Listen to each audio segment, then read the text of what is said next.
What's raging, gamers? Welcome to Rage Quit Video Game Talk Show. How you doing, HenricK The WrecK?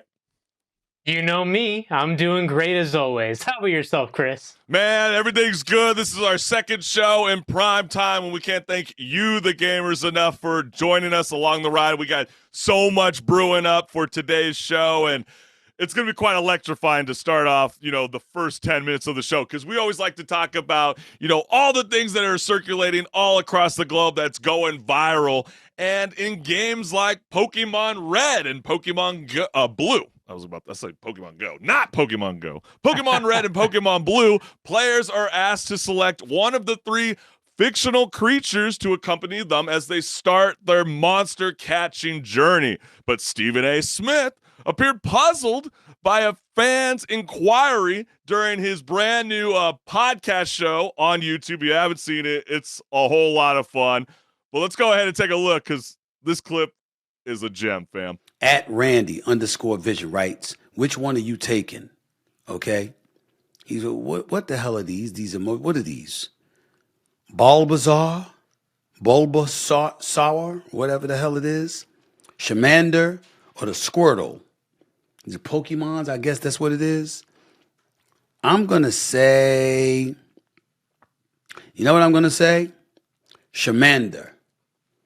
That's who I would take, because it reminds me of me because of the forehead. That's what I'm going to go with, okay?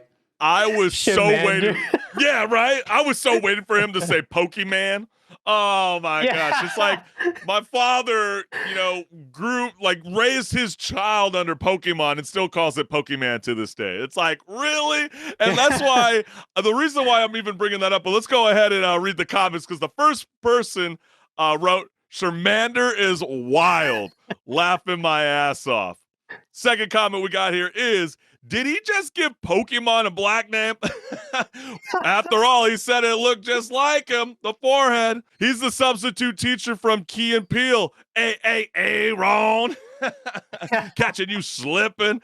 But the ESPN star host Stephen A. Smith has said also that he'd like to be in Grand Theft Auto 6 after one fan urged Rockstar Games to give him his own radio station, in which the legendary man himself, Stephen A. Smith, tweeted out, I do love me some Vice City, at Rockstar Games. So, HenricK, I got to ask you, do you really believe that Stephen A. Smith actually knows Grand Theft Auto? I mean, how do you not know Pokemon but know Grand Theft Auto? I'd say they're probably on the same level of notoriety in pop culture. Like, it's not really a question of whether or not if you know gaming, you know Pokemon, and you probably know GTA. That's what I'm saying. Not even him. I'm making that. Yeah, that's why I was just laughing. Like, it's like, okay, at least, he didn't say Pokemon. So, I mean, I guess he's got a little bit of leverage on some of the haters like myself. But I know I'm a diehard fan of Stephen A. Smith. I think he does excellent work. So thanks for catering to all us young lads and giving us a great laugh on the internet. I got a question for you, Chris. Okay. What are you picking? Well, what am I picking? That's a great option. I was big time. Probably Blastoise was an awesome for me, so I got to go with the Squirtle gang. Later on, when you do multiple renditions, obviously everybody wanted a Charizard. That's the cliche thing to do. But what about yourself? That's a good question. Just choosing based off of their first forms and not their evolutions, I definitely would say Bulbasaur, because I just think that Bulbasaur is like a really good design. But I gotta go with the classic. If you're looking at the evolutions, you gotta go with the classic Charizard. It's so true. It's a fire dragon. But like Bulbasaur, Bulbasaur is always like joked like the middle child. They're left out. They're neglected. I'm a middle child, I know. I bet my mom's watching right now. She's like, "You neglected? When have I ever neglected you?" That's not what I mean. That is a meme culture thing. Okay, I'm sorry. But anyways, you heard the verdict, but we'd like to know from you gamers, what's your go-to option? And you can't say Pikachu. You can only pick within those three. But hey, you know what? I did grow up with Pokemon Yellow, though. So if you pick Pikachu, that means you had Pokemon Yellow as well. Okay, fair enough. Okay, I see. But we kind of set the tone as being Pokemon Red and Pokemon Blue. But, true. Let's kind of shift gears, because there has been a lot of mayhem that's been happening within the last week, and iShowSpeed is an unpredictable streamer who often finds finds himself in very funny situations, and this time playing EAFC 24. The YouTube star lost his mind during a recent broadcast after his dog accidentally quick sold Cristiano Ronaldo's Team of the Year card. Did the dog do it? You, the viewers, are going to have to judge for yourself. You quick soda, nigga! Nigga, you quick soda! This nigga quick soda!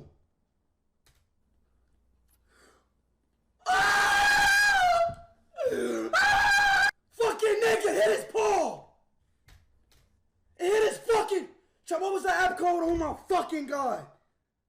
I can't help but laugh because iShowSpeed bought the card for 13.2 million coins, roughly worth $10,000, and even admitted to spending $30,000 on packs, resulting in him buying Ronaldo for millions of coins off the market. So let's go ahead and read the first comment, which reads here live on screen.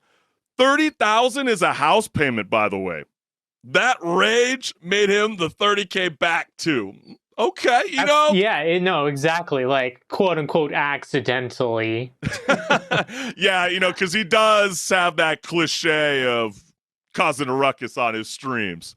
Yeah. It's crazy people would still pay this kid money for him to waste it on digital goods, yet people in the real world are struggling to get by, let alone move up in life. Yeah, you know, it definitely does make you cringe, but wait until I show you the next video. Probably gonna make that back in subs and endorsements in no time. Bro knew exactly what he was doing as it got our attention. Was that the end goal after all? I mean, I think that's definitely a bit of the culture of making videos with overreactions to things. It's just, you know, a way to get attention. I kind of feel like it's genuine. I mean, when you have to stop the stream, it could be a screen mirror up to look at your own stream, and then, by the way, I guess that's his dog's name. By the way, that vulgar language that he was using is his dog's name. Okay, that's iShowSpeed. You can clown him. We're not the ones saying it. I can't say it, but he's literally going ham, and you see the dog kind of hit the joystick on a level. You know, go back and rewatch the clip. Not now because we're live, baby. You can check it out after the show's over. But it's just totally insane how much money these streamers get and then how fast they're willing to spend it. And if you thought that was bad, wait until I tell you the next viral clip that's circulating all across social media. And that is rapper 21 Savage recently joined Kai Cenat's Twitch stream, and chaos ensued. Kai Cenat destroys his setup after losing $300,000 wager to 21 Savage in Madden 24. Let's go ahead and take a look. But do you understand, like... That's $250,000. I'm not gonna lie. This is bigger for me than it is for you right now, bro. Give me my money. Just give me my money. I'm taking my money.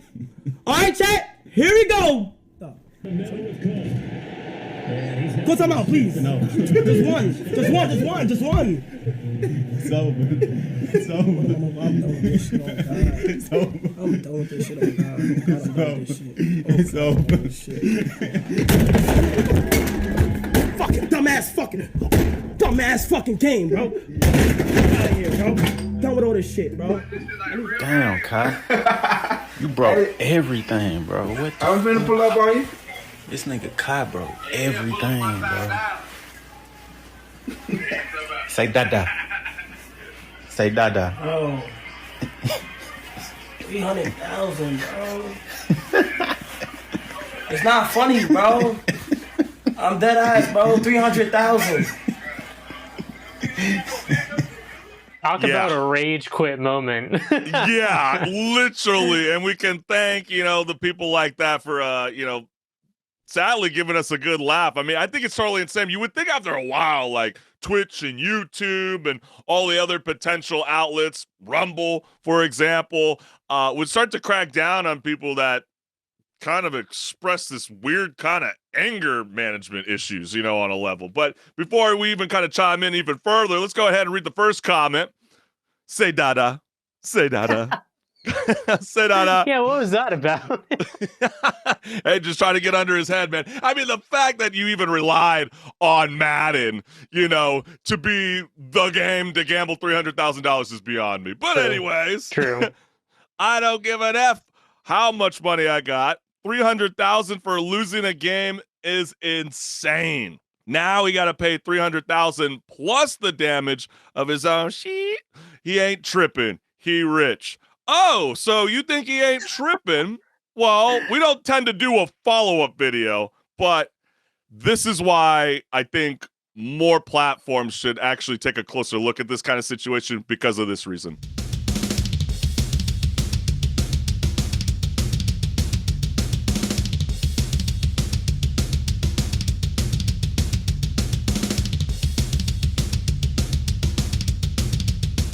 Does that He's kid look done. all right? No. He's right. done. He's out. I mean, the fact that he must have had like some celebrity thing where he had to show up to the event. I have no idea, but supposedly even that guy that's sitting right next to Kai is one of his buddies that's always on the stream, and even them are not really kind of vibing right now. Supposedly, he showed a diss track to 21 Savage, which Kai thought was a diss towards 21, and then come to find out that his own buddy that lives in the same household with him is dissing Kai Cenat. It's like, where are all his homies? It's not the first time he's destroyed his whole setup. So if people are going to continue to make this kind of like a fad, and then gosh knows if he goes bankrupt 5 years from now, is that when platforms actually start finally taking this seriously? I don't know. I don't know. Even then, as long as they're making money as the platform, they probably don't really care. They don't really care. It's so true. It is so freaking true. But hey, we want to thank you guys, the gamers, for joining us for Rage Quit Video Game Talk Show. And we think this is an important time to let you guys know that if you're not following my YouTube channel, go ahead and scan the QR code or take a screenshot so you never miss any of the videos that I'll be dropping over on my channel. And also take a moment to check out that QR code of HenricK The WrecK, as you can see live on screen, where you're going to be able to follow HenricK The WrecK, his journey of all things gaming. It is so freaking awesome. But HenricK The WrecK, are you ready to rock and roll, my friend? Oh yeah, you know it. It's time to rage. It is time to rage, baby. Woo!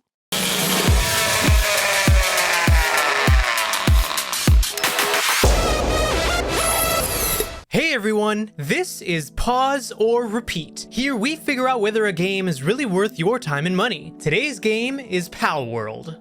Palworld is an indie game by Pocket Pair Incorporated that recently got a lot of attention. With all eyes on the game, controversy was, and still is, hot. This is because the game resembles certain other games that we already know. But setting controversy aside, is the game any good? Let's first go over the gameplay and find out. The gameplay of Palworld falls into the genre of survival, the likes of which Minecraft and several other titles have already pioneered to the mainstream. The game is clearly taking inspiration from many different games, Pokemon, Minecraft, The Legend of Zelda to name some. Where Palworld differs, however, is it combines survival mechanics with base building, while also giving you the option to capture pals that will either fight by your side or work at your base. The pals are really the standout feature of the game, as the name would suggest. They'll have different types such as ground, water, fire, and more, just like Pokemon. While the designs take inspiration from Pokemon, using them for building out your base is something that Pokemon hasn't done. Later in the game, your base becomes mostly automated with the pals you employ, leaving you free to go explore the world. Now the next question is there a story? Survival games have sometimes struggled with developing a story, and especially with this game being in early access, at least now, this is no exception. There is technically a story, though you mostly read it through scattered journal entries, but to put it simply, you landed on Palpago's island mysteriously, and now you have to go fight gym leaders and unravel more of the mystery of the World Tree. As the game's development continues, there is no doubt that the story will continue to develop as well, but as it is now, it is definitely not the main focal point. But now the question still stands. Pause or repeat? What should we call this game? The American Pokemon? Pokemon with guns? And Nintendo's lawyers, don't come after us for that, okay? Yeah, right. We're not the first ones to say that. Because I think a lot of people but let me stop you though. Correlation. Let me stop you there though, Henrik, because you do see those comparisons of Palworld being to Pokemon. Do you think that is a fair assessment? I think there's definitely a fair assessment to be had there, considering, yes, a lot of the designs are really close to Pokemon designs, but I'd say that's, based on the fact that they're not the same, it's just inspired. It's just inspiration that they took from that game, just like they took inspiration from Breath of the Wild. Oh, like Pokemon was inspired by Dragon's Quest? Exactly. Oh, okay, gotcha. Yeah, okay, so at least everybody's on the same page. But I mean, Pokemon hasn't done that whole thing of, base building and guns involved in the game as well. So it's not exactly just Pokemon. It's all sorts of things put together in one game.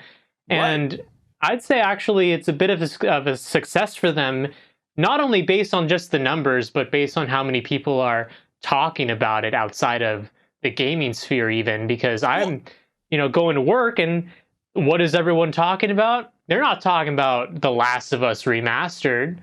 They're talking about Palworld. Yeah, I mean, people are talking about Palworld because it's, they're looking at the latest installment of Pokemon on the Nintendo Switch and they're saying, this is the Pokemon game that we've always wanted. I mean, the fact that you can be rolling around with your pal, you can throw them out, and then you can literally retrieve them back in the open world. We don't even have that in any of the recent Pokemon games. But we do have another tree punching game, which is kind of getting a little bit old. It's kind of, reutilizing generic ideas like adding gunplay and Pokemon-like creatures. But don't let that deteriorate you from having a fun time. It's a lot of fun. You get to capture pals. You get to force them into labor work. And if they defy your orders, what better way than to cook him and eat your creatures? I mean, how creative is that? But I do gotta kind of tease Henrik because Henrik was like right away when Palworld came out, he jumped on the early access and he went live on his stream. And you know what I noticed from your stream, Henrik? What's that, huh? What are you gonna say, huh? No, you played it extremely safe. I was quite surprised. Oh, okay. You had numerous opportunities to kind of, a little bit on that pal, but you decided to. How do I put this? The analogy of you playing Palworld is like stopping at every red light in GTA. Why didn't you use the capabilities to take out your pals? Hey, you know what? I'm sorry that I don't want to butcher one of my pals that's actually doing a good job. Maybe I'm a good employer and I want to take care of my employees, Oh, so you view them as employees. Oh, I thought they were your quote unquote pals, but okay. I mean, employees. they are. But, But I mean, there's a lot of really cool things. I think one of the best elements is the ability to ride your pals after you capture them, especially the flying. Yeah, no, it completely opens up the game for you once you get some saddles to ride ground mounts and flying mounts, especially when you get your first flying. Man, like you start to go exploring just because you can. Yeah, I mean, I think, the environmental setting within Palworld is really cool. You can see everything from bamboo forest to the murky swamps, and the fact that this is just an early access brings a lot of promise to this game. But you brought up something I don't think a lot of gamers are really kind of talking about because, you do have this incredible knowledge in the tech space of all things gaming, PCs, and so much more. And really break that down because I think it's really important for even potentially the developers to hear this and for them to address that wrong. Well, I mean, my friends and I, we wanted to play the game together because it was advertised as a game you can play together, but we didn't want to play with random people on a public server. So we had this idea. Okay, let's make a dedicated server that we can just log in whenever, and that's it. And I do have a home server. I have some equipment for that, which already has some stuff set up on it, like a Minecraft server. So I'm like, okay, let's try this. lo and behold, I find out that the requirements for a dedicated server are minimum 16 gigabytes of RAM, but they recommend more than 32 gigabytes of RAM just to have stability on the server, which means that this game is taking up a lot of resources just to run a server on. So fast forward a couple hours after me trying to troubleshoot a couple things, I'm not able to put it together because it's not documented properly, and I'm getting some error codes, not because of a hardware requirement. This is just a software thing at this point. And I'm like, you know what? I don't think it's going to happen. We'll put this aside for later when it's more documented. So then one of my friends says, okay, you know what? We ball here. We're going to host it on my computer and we're going to let it run. Yeah, so after a couple of hours, everyone lags. The second you fast travel, everyone lags for like a good 3 seconds. And that's the thing. It's not just you and your friends. There's lots of reports of people expressing a bit of their frustration with the multiplayer aspect of it, which is that's kind of crucial because this is what's going to make Palworld succeed. Yeah, absolutely. And I'm sure they'll fix it, at least to a degree, considering they probably didn't expect as much success as they got. So they weren't really expecting people to be using multiplayer in the same level of scale as they are now. Otherwise, they would have had, I'm sure, some dedicated servers already set up for people to run stuff on, you know? Yeah. Because some games already do that, where if, you know, you start a lobby of some shooter or something, you know, they'll make it so that your system is not doing the brunt of the work in terms of hosting everything. So I'm sure something will come down the line, but you know, it's in early access, so it still has a lot of work to go for it in terms of that. But as it stands right now, unless you're willing to play with other random people, which keep in mind, it's not a procedurally generated map, it's a set map. So you'll probably run into people and they might grief you. If you don't want to deal with that, playing solo is probably the way to go for now. Yeah, exactly. And I think that's a very excellent point that you've risen. But, you know, for an early access, you know, I'm going to say it's a repeat. A lot of people are going to be playing this all year long. And, you know, we'll see whether it can potentially shock the world towards the end of the year and even potentially even be considered even in the game of the year category. There's still a whole lot that's going to be coming in the year of the Mamba. That is the year 2024. So we will see. But, you know, if it did get nominated, that would be quite the milestone, especially considering that it is an early access game. So very, very cool. But we need to hear from you, HenricK The WrecK. How you vibing with this so far? Are you into your tree punching games? You know, I do like myself some good Minecraft. That's why I have a Minecraft server set up. And I will have to say, this game is a repeat for me as well. My friends are still real hooked on it. I'm hopping on every now and then to play with them when I can. And I think that we're going to continue to play it for a while. You know, we might not keep the multiplayer server we have up for forever. But, you know, even in the solo play, I'll continue to hop in every now and then, especially if they continue development and they actually put out some good updates. I'm going to keep hopping on when they have those updates dropping to see what happened and what changed. Well, you know, with the kind of revenue that they pulled in beyond their expectations, it's almost like another Baldur's Gate 3 story.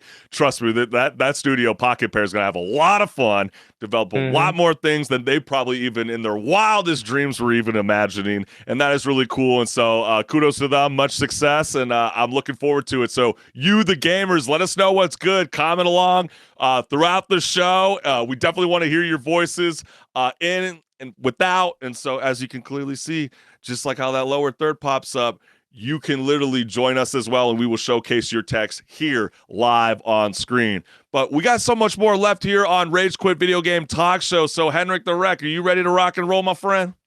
Oh, you know it. We got some juicy topics coming up, so stay tuned.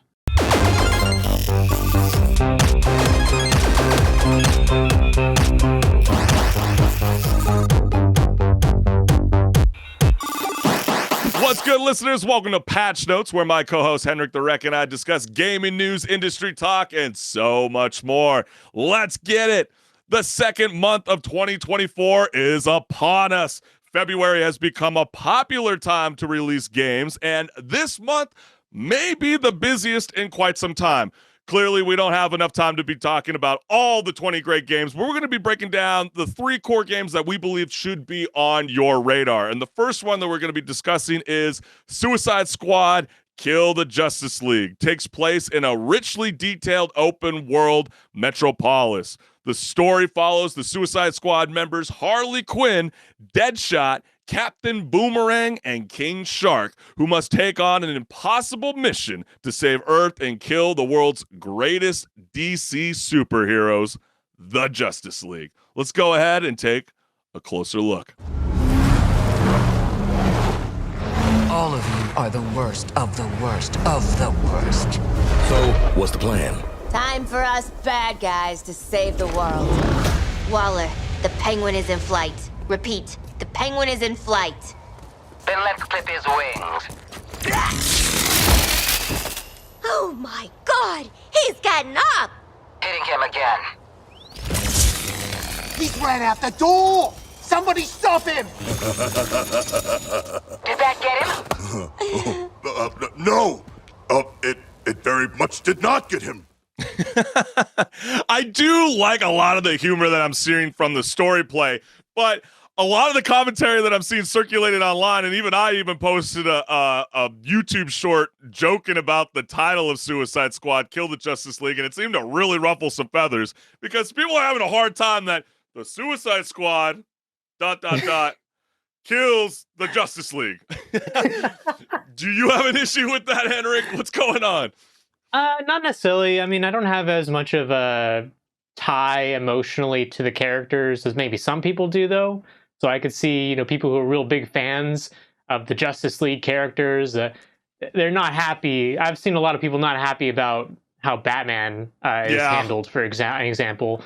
So because he would set off in the sunset, he almost did like that Christopher Nolan, They would, bye Felicia, and then all of a sudden they magically bring him back in, and we don't want to spoil nothing. We don't want to say nothing. So avoid X, avoid, TikTok. A lot of people are already showing all the massive leaks, and it's unfortunate. Yeah, I mean, we'll see. I know that there's some early access going on right now for people who have that access already, but we'll see what happens when the majority of people get access to it, because aside from the story, there's been a lot of controversy and the fact that it's a $70 game, but it has microtransactions and a battle pass still. $70 wasn't enough. Yeah, I mean, because it's a live service game, and that's what people are truly upset about. They want to have kind of like a solo break off. There is a solo element to the game. It's not like you just have to be constantly playing with somebody or a random person online. But the solo play is still tied to an online service. Absolutely. And that's an excellent point to bring up as well. But, you do get people that get so ruffled up, they get so upset over this game, and it's like, why not just give it a chance before you start thrashing the whole, kingdom down? That is something I don't truly quite understand. This has been on people's radars, it feels like, for almost 4 years now. And then now that we're about to finally embrace it, people are already shitting on it. And they're already saying that the story is going to get developed over time. Like, they did announce that there will be a free DLC of the Joker, a different version, not the Mark Hamill Joker. He's from, I know, he's already having, he's scratching his head, from the Elseworld. I know, but it's cool that they're even offering those kind of things. That is He's from the Elseworld. There's a lot of things I've seen in the MCU. There's a lot of things I've seen in the MCU too that I'm going, that's not my guy, but we still roll with it. I mean, it's like, just give it a chance. But, I do find, it's kind of wild how quickly the slander is, even with like the high publications, even like IGN. I even saw some of the publishers, even for like Rocksteady, and they were even calling out some of the IGN, contributors that were reviewing their game going, see, they already had to discount the game to $20. That's not true. That was one eBay buyer. That was an eBay buyer, one person who decided to sell the game on eBay for $50. And so they run a story making it sound like the game's already downgraded. It's not going down anytime soon. And, we did clown CD Projekt Red for not being ready on launch. And I know they have until February 2nd to release it on the PC, PS5, and the Xbox Series XS. But within 1 hour, Henrik, 1 hour of the early access for Suicide Squad Kill the Justice League, it bugged out. and already had to go into a scheduled maintenance because people Yep. completed the game. The credits started rolling. Like, how does that happen? But I'm still willing to give this game a chance. I'm really excited. I think those studios do an amazing job, and I was a big fan of the Batman story, so I'm looking forward to seeing how the story plays out. So if you're into Suicide Squad, Kill the Justice League, it releases on February 2nd on PC, PS5, and Xbox Series XS. So the next game, because we'll probably do a pause and repeat on it. So. Oh yeah, absolutely. But we got to definitely get our fingers moving or clicking on the keypad, you know what I mean, before we even further dive into Suicide Squad. But the next game, I like this because it's, I kind of feel like this is a sleeper. Would you say, HenricK? Sleeper on this next one? Definitely. This one, I've had my eye on it for a while, and I think it's going to be real cool. It's going to be really, really cool. And the game's called Pacific Drive. It is a run-based, first-person driving survival game. Your car is your only companion as you navigate a surreal and anomaly-filled reimagining of the Pacific Northwest. Let's go ahead and take a look.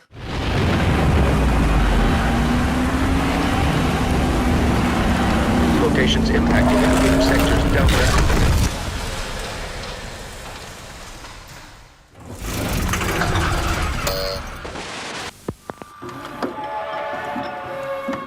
Field Research Training Module 1.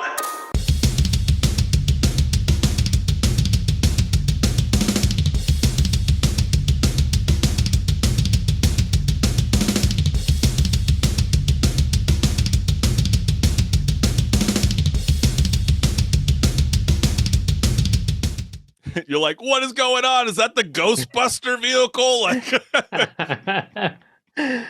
no, yeah, I mean, it's a game. When I first saw it, the concept already got me hooked because I really like roguelikes, and indie games tend to have a lot of roguelikes. It's just like the go-to genre for a lot of developers because it's actually pretty fun if you do it right. And this is a refreshing take on it in a way because you have a car to deal with now. Yeah, I was just about to say very similar to what you're saying right now, which it feels original. Like, that is so hard nowadays, it feels like. Like, a lot of these studio companies are so nervous about starting IP, and we constantly keep seeing remasters and re-releases and, sequels and, no knock to it, because obviously gamers are still gravitating towards it. But to see this, I think it needs to be celebrated, and it needs to be on your radar. So Pacific Drive releases February 22nd on PC and PS5. Well, this game, delayed, another delay, and, set sail on a voyage, and then it came back and sunk ship, and then it came back. You might have known this game. It's called Skull and Bones. Finally arrives this year, allowing gamers to choose their own pirate captain and grow into the fierce legend that you have always wanted to be. From the safe harbor of your hideout, recruit your crew, customize the ship of your dreams, and pick up on the latest rumors before you set sail to leave your mark on the world. Let's go ahead and take a look.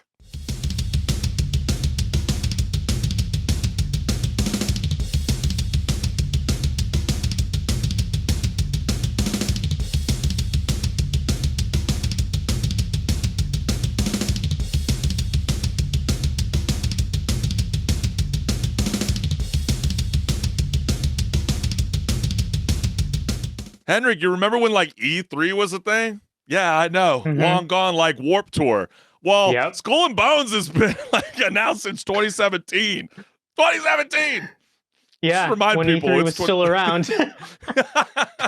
Exactly. But, yeah, it is real unfortunate though that it has been in development hell for so long because I feel like there hasn't been a real good pirate game since probably Assassin's Creed Black Flag. Thank you. I know there's been Sea of Thieves, but Sea of Thieves just wasn't my thing. I didn't get into it. It didn't draw me in, This looks like it could draw me in. Yeah.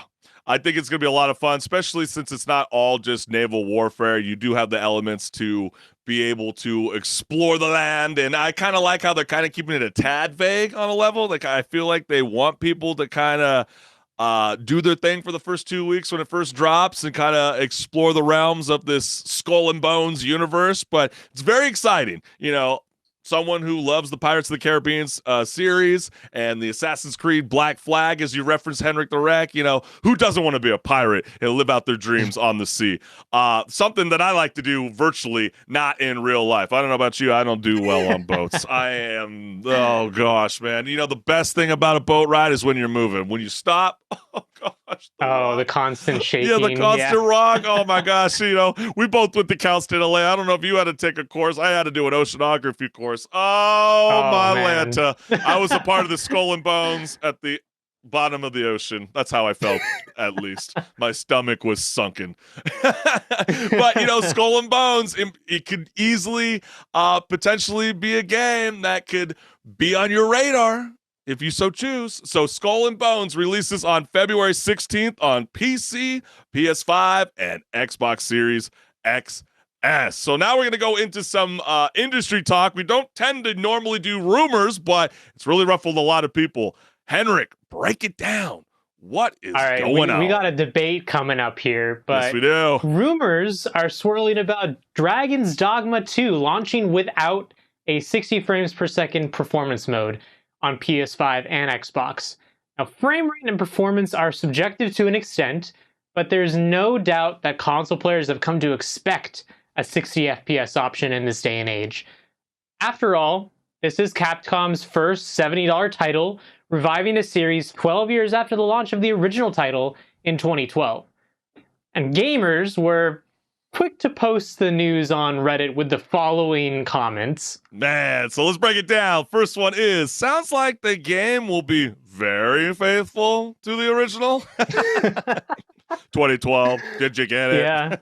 Different times, different expectations for games. That's so true. Why is all the preview material 60 then? Could be that it's PC footage. Then it got followed up by a convenient marketing decision. But if we're being honest, I think the commenter's question is, if a lot of people will be experiencing this on PlayStation and Xbox, isn't it misleading to only show bleeding edge footage for PC and not indicate that to the viewer? That is exactly what Cyberpunk 2077 did with all their marketing material. Think about that. A lot of people do it. I would even go so far as to ask, why should I even think that in the first place? After all, the praise Capcom has gotten over the last few years, it's strange that here folk are instantly going for Doomsday. Yeah, they're clowning the game because it doesn't have the proper frame rate for you. Oh, okay. I didn't realize there was a statute of limitations on challenging and unethical practices. I guess we should all just accept it then. Cyberpunk launch PTSD intensifies. I know, for real, dude. And if games like Horizon can run at 60, I don't see why this can't.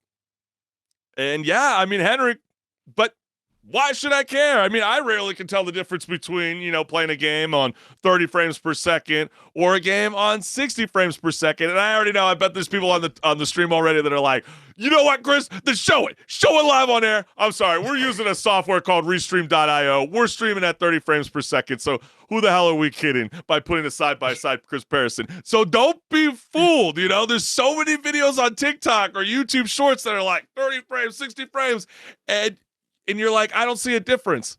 That's because it got exported 30 frames per second. So be careful. You have to experience it in person. I feel like, and that's why I always tell people, like, if you want to experience it in person before, or like a difference in frame rate before you go and invest in some system to do that, go to a store that has a retail setting where they have monitors set up to gaming computers, because you can already see on a high refresh rate monitor the difference between that and even a 60 frames per second monitor. You can see the difference of just moving around your cursor and your windows.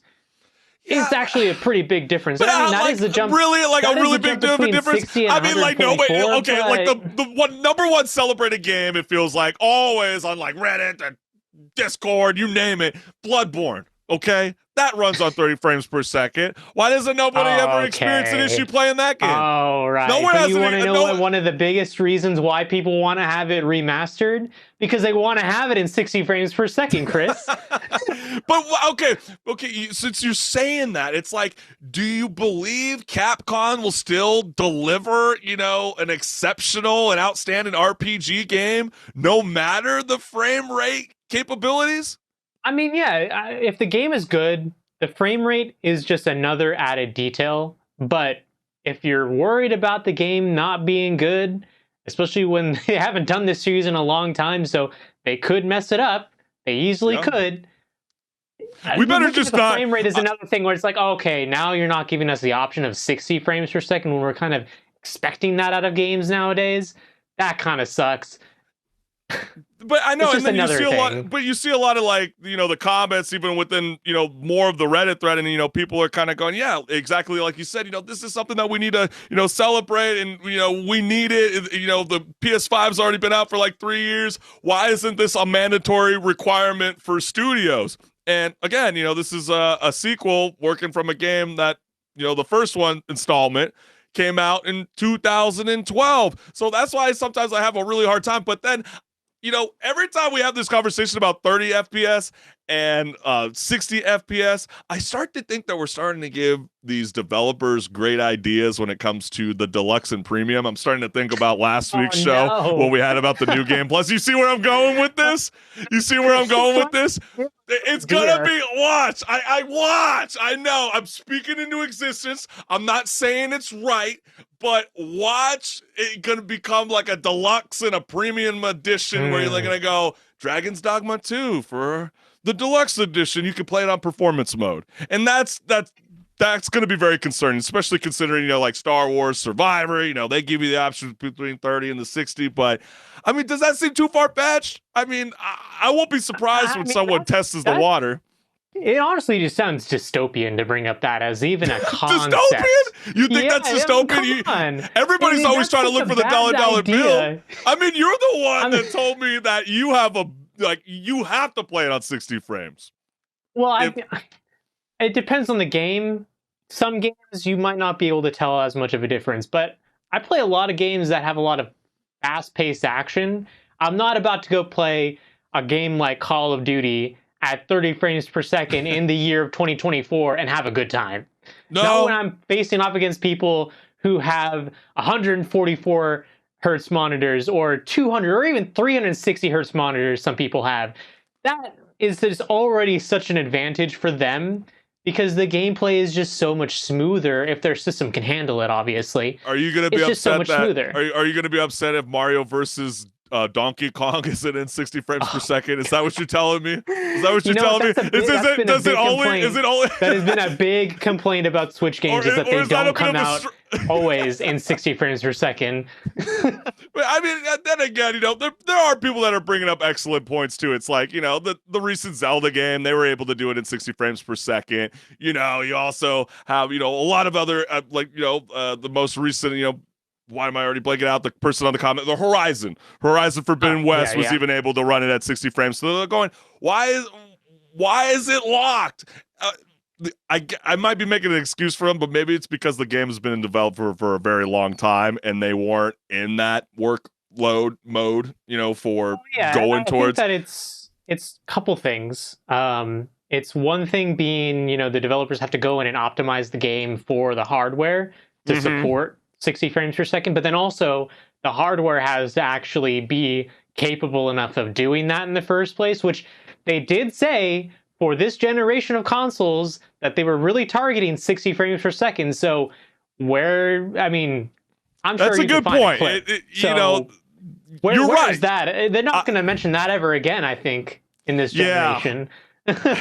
Yeah, I know, to celebrate certain consoles that reach that milestone and then to continue to see more and more studios neglect it.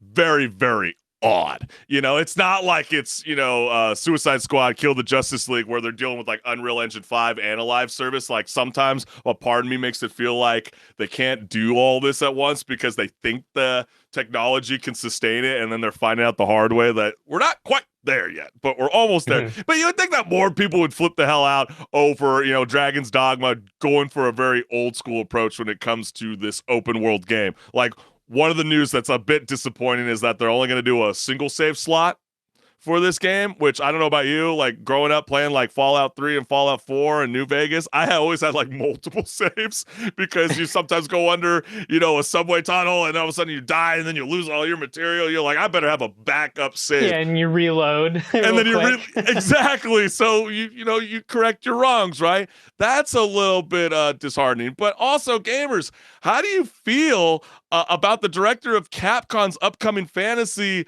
RPG choosing to forego a traditional open world fast travel system for the sequel? And if you don't know what I'm talking about, we got a quote here on screen that says, "Just give it a try.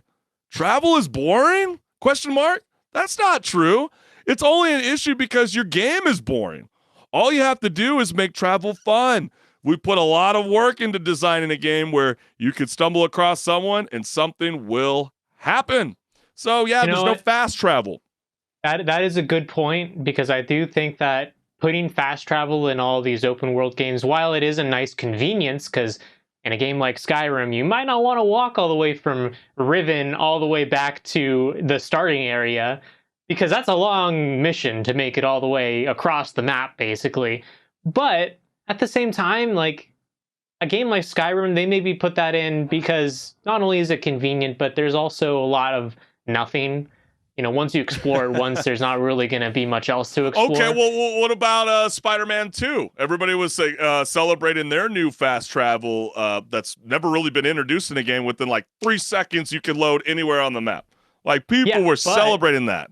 But at the same time, they put that in because now it's expected to be put fast travel in an open world and so game. that's kind of what I'm curious whether that's going to be a dilemma with gamers. Maybe not. Maybe people might love it. But I'm just saying the developer has a good point that if you make the game world interesting and exciting to be traveling in, then you don't necessarily need to have fast travel, because you're at that point taking away from the game itself, because the whole point is to travel from point to point and encounter things, and that is part of the gameplay right there. Yeah, that's so true, man. And, Dragon's Dogma 2, it's going to be released in about a couple months from now. Again, it is, Capcom's first $70 title. And that's why, people expect, when you spend your hard-earned dinero, that you get all the bells and whistles. So what do you think, gamers? We want to hear from you guys. Are you a 30 frames per second kind of guy, or are you a 60 frames per second? And is that the expectation? I know Henrik's already clowning me. He doesn't like what I had to say. I was just trying to play devil's advocate. I've never had an issue, but do I have issues? I don't know. Let me know. Comment throughout the show. But hey, let's go ahead and break down the next topic of conversation, because Epic Games has announced that it will be bringing Fortnite back to the iOS devices later this year, thanks in part to a change in EU law. In a tweet that was posted on the official Epic Games newsroom account on X, the publisher wrote the following. So here we are. This is the tweet. Fortnite will return to iOS in Europe, and it's important to reference not the United States as of yet. This is Europe in 2024, distributed by the upcoming Epic Games Store for iOS. Stay tuned for details as we figure out the regulatory timeline. We'll continue to argue to the courts and regulators that Apple is breaking the law. But however, while the law states that Apple has now allowed developers to create and offer new apps, including new stores, without using the App Store, Apple has changed its terms further to ensure it still earns money on non-App Store apps. That's the drama. Why is that a drama? Apple has demanded that apps downloaded more than 1 million times a year must pay 50 cents for every download over 1 million, meaning developers will owe Apple $542,000 for every million downloads after the first million. That includes free apps in paid apps. So think about it like that. What if you have no advertising dollars towards the game? You randomly have a fee from Apple? Well, that ain't flying very well with a lot of developers.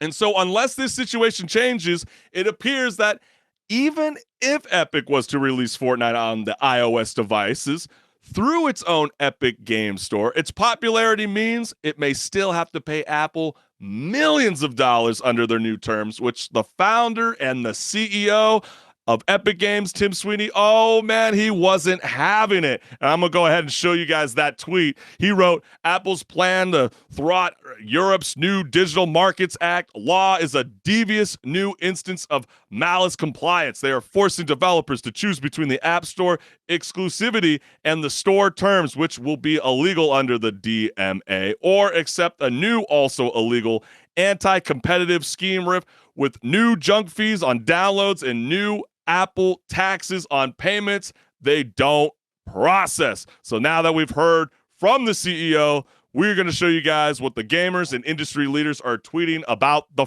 following. I mean, did they learn nothing from the Unity drama a couple months ago? Like, come on. There's a lot, right? And so one person wrote here, remember this?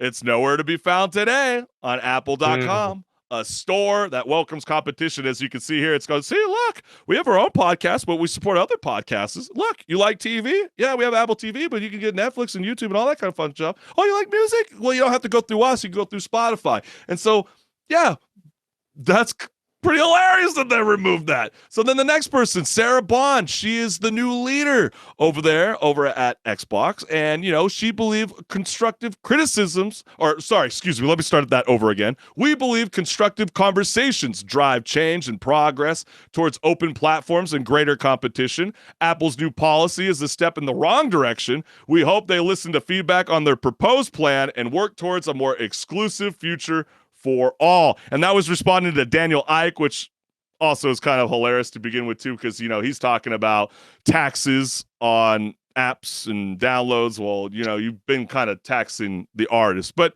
this is a gaming show, so we'll stick to gaming.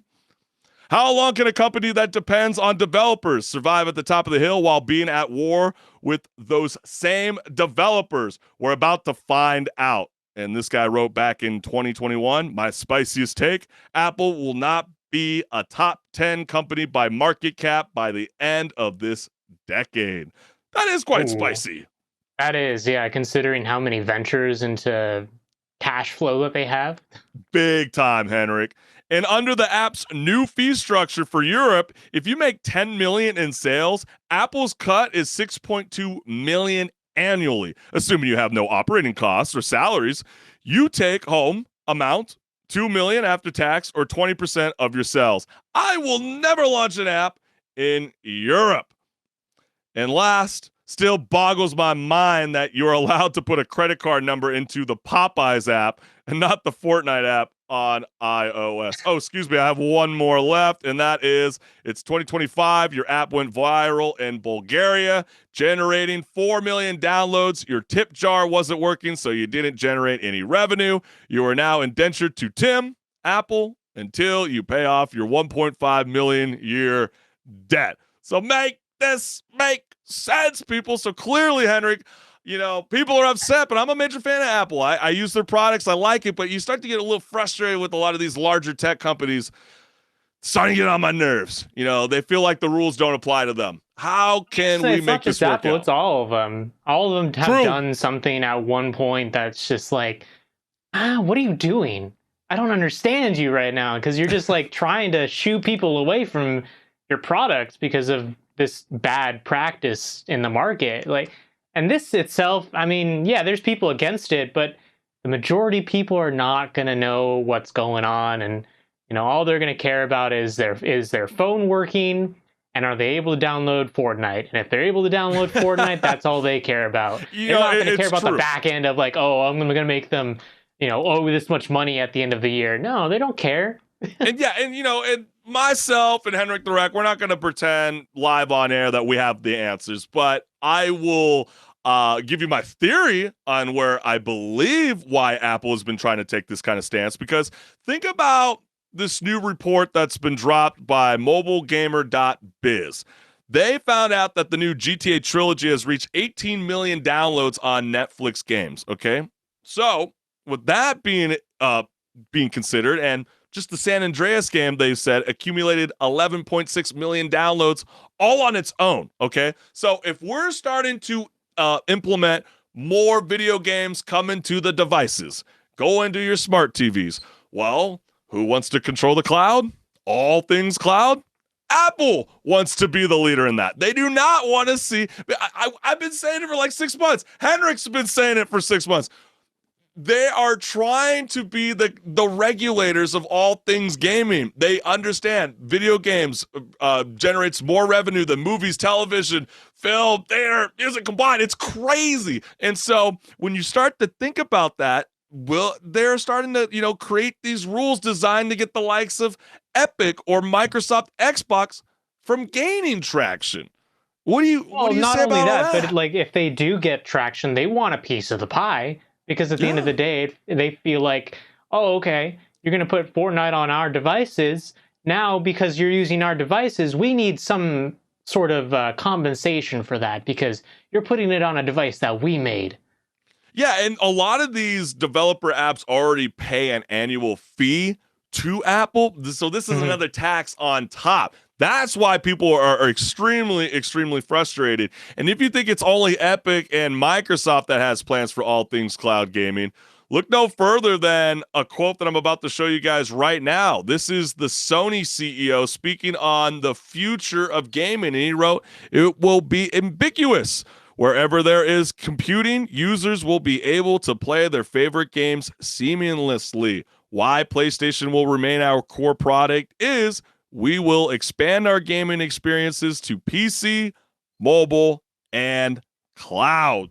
So come on now. I mean, don't be surprised that, Apple's going to continue to put more pressure, and we'll see whether European law will help cater towards Congress to kind of help do the same thing because, yes, it sounds a little bit right now like we're slamming Apple, but it's not just Apple. I mean, you can look at the Androids in the Google store. They are also doing the same thing.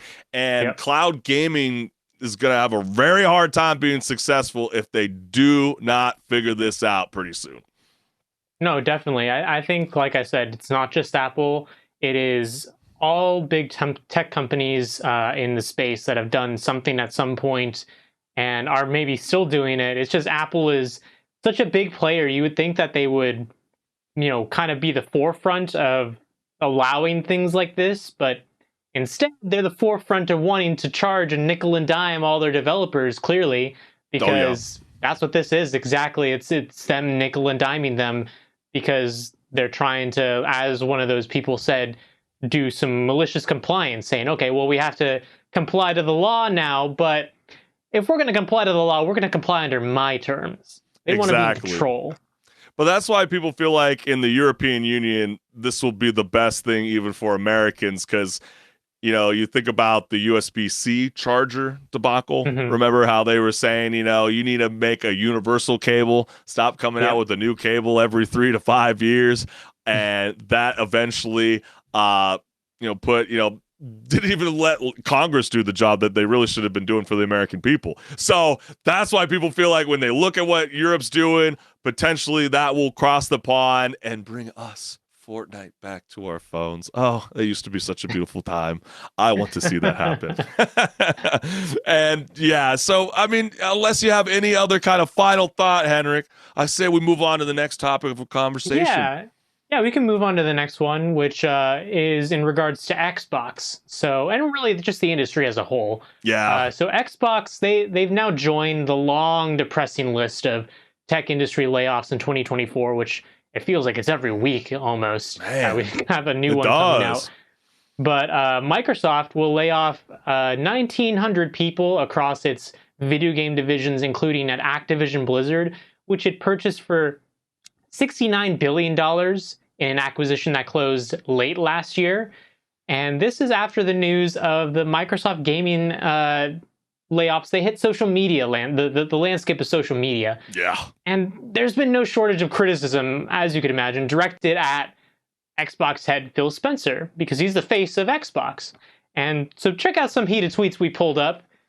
They're pretty heated. I know, right? Like this cat right here, he says, "You did a great job. Now get out of here. You're fired."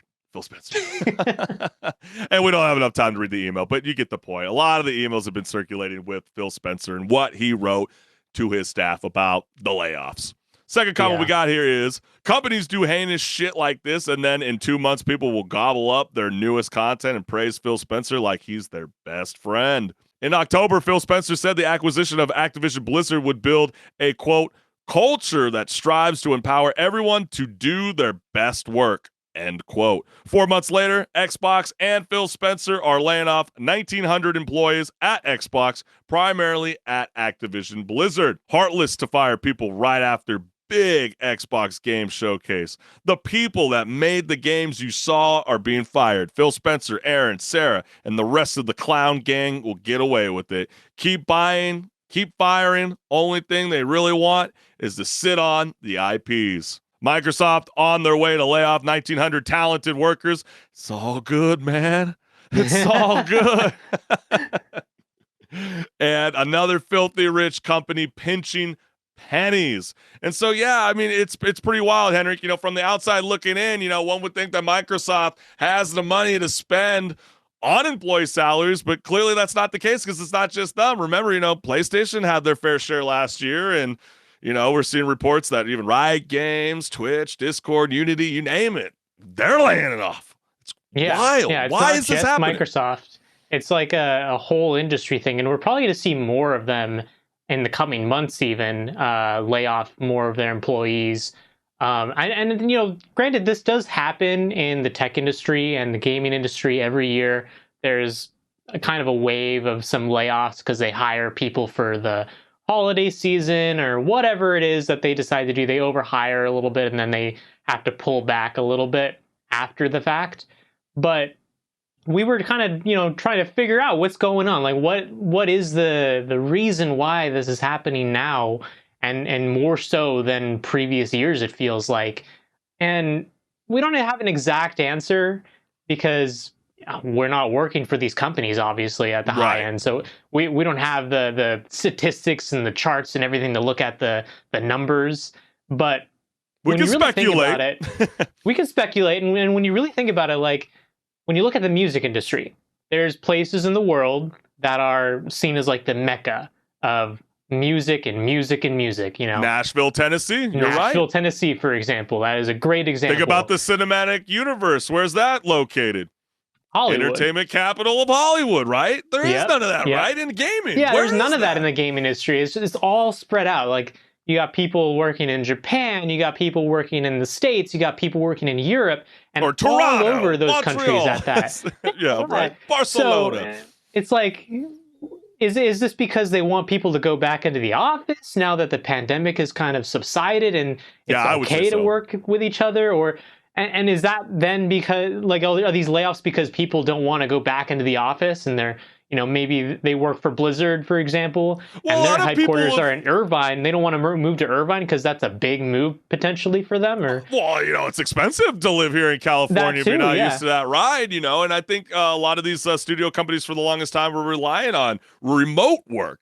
And because largely due to the impact of COVID-19 pandemic, now that the pandemic's over and people are starting to settle into what we know as life, you know, they want to go back to these expectations. And so they start, you know, firing off their crew. And so, you know, you see, you know, Microsoft, you know, $69 billion acquisition into Activision Blizzard. And you see that and you get very, very puzzled, especially considering, by the way, it also dropped this month that Microsoft became the second tech company to hit $3 billion in market value after Apple.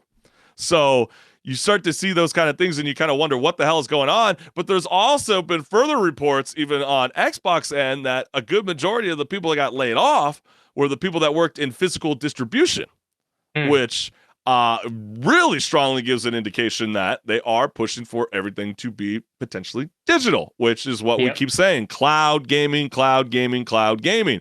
And so this is happening way more than normal. And it's not just them, like HenricK broke down. Riot Games, for example, they are the makers of League of Legends. They have laid off 11% of its workforce. Twitch, for example, they had cut 35% of its staff. They are owned by Amazon. Amazon has plenty of money. You are probably watching this on your Fire Stick as you speak. or your next order shipping to your house is probably most likely coming through Amazon. Discord, we're all gamers, right? We love them. Well, 18% of them got laid off, along with Unity. They cut a quarter of its staff. That's over 1,800 jobs gone in the wind. So it's very disheartening. And that's why, and this will be the final thing I will say about this kind of topic about layoffs. There's a reason why developers I'll speak towards Suicide Squad, Kill the Justice League, for example. There's a reason why the developers are clapping back at major publications like IGN and etc. Nobody's really given them an opportunity to even have their game even showcased for even a week, 2 weeks, a month. And so you are effing with people's lives. And if you go on Twitter and you look at a lot of the artists with Rocksteady, you'll see it right now. Go out after the show, gamers. You will see endless threads of young cats that are your age, like us, that are finally getting the opportunity, their very first credit in a major video game from Warner Brothers, by the way, which is revitalizing that whole entire universe with James Gunn. This is a big, big moment in their career moving forward, and they're seeing what's going on behind the scenes. So think about what you're doing when you're shitting on them, when you see all these layoffs happening. If you keep doing this without actually playing the game, you're going to start to get a lot more live service games and more free-to-play games like Fortnite, and not a lot of original IP. So that would be my final thing I'd say. That is a good point, the original IP thing.